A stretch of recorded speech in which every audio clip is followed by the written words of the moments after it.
Le gouvernement belge ne tient plus qu'à un fil. La coalition fédérale est politiquement morte.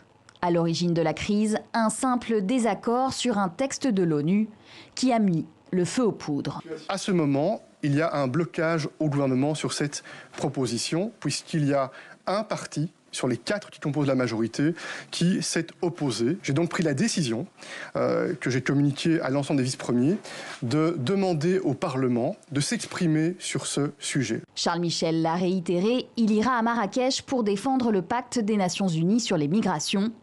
Tout est parti de ce texte onusien de politique migratoire que le Premier ministre a promis de signer. C'était à New York, fin septembre. Jusqu'ici, la coalition fédérale qui regroupe les 4 partis belges s'était mis d'accord pour l'adopter. Mais voilà, coup de théâtre ce mardi, la NVA n'en veut pas. Il y a un gouvernement qui soutient ce pacte. Ce sera un gouvernement où c'est impossible de tenir notre position. Pire, le parti nationaliste a même lancé une campagne choc sur les réseaux sociaux. Des images et des slogans contre les migrants. Une campagne clairement anti-pacte qui a envenimé la situation. Le Premier ministre a donc évité le pire ce mardi soir. En renvoyant la balle au Parlement, il a refilé la patate chaude. À lui maintenant de décider de la position belge.